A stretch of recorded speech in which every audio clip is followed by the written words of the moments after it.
இன்றே டவுன்லோட் செய்து உங்கள் ஃபேவரட் ஷோக்களை என்ஜாய் பண்ணுங்க.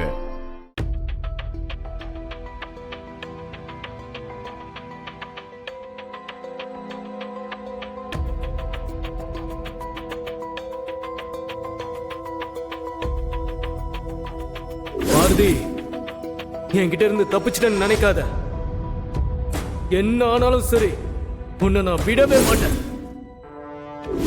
கம்பெனியை விற்க போறதா சொல்லிட்டு இருக்காங்க மேடம். எப்ப என்ன நடக்கும்னு இங்க வேலை பார்க்குற 500 குடும்பமும் வயிற்றுல நெருப்பை கட்டிக்கிட்டு இருக்கு மேடம்.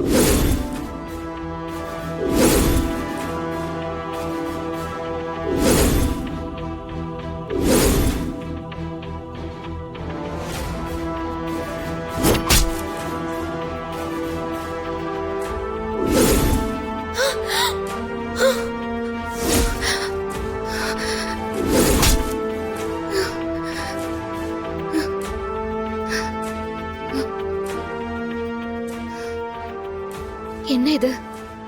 ஆதியை யாரோ கத்தியால குத்துற மாதிரி கனவு வருது. ஆதிக்கு ஏதாவது ஆபத்து இருக்கா? அதான் இப்படி எல்லாம் கனவு வருதா? கடவுளே, ஆதியை நீதான் காப்பாத்தணும்.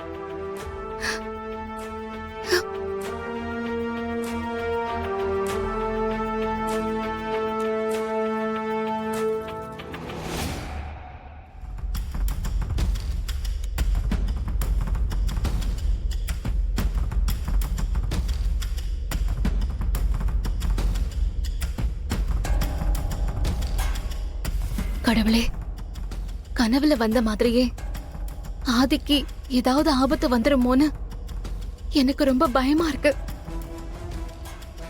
அவருக்கு எதுவும் ஆயிடக்கூடாது. அவருக்கு நீதான் துணையா இருக்கணும். இந்த துரை, மித்ரா, யாரோ ஒரு லேடி, இவங்கெல்லாம் ஆதியோட வாழ்க்கையில விளையாடிட்டு இருக்காங்க. அந்த லேடி யாருன்னு நான் கண்டுபிடிக்கணும். அதுக்கு நீதான்ப்பா வழி காட்டணும்.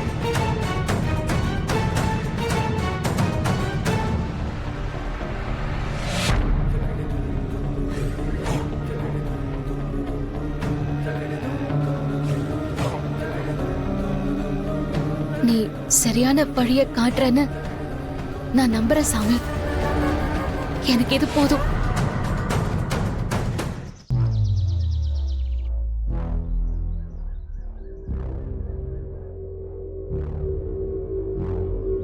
அந்த கண்ணாடிக்கு பின்னாடி யாராவது இருந்திருப்பாங்களோ?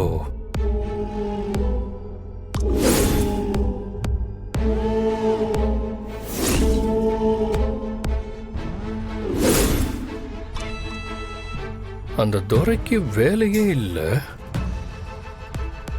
ரொம்ப கஷ்டப்படுறதா சொல்லிதான் ஆபீஸ்க்கு வேலை கேட்டு வந்தான்.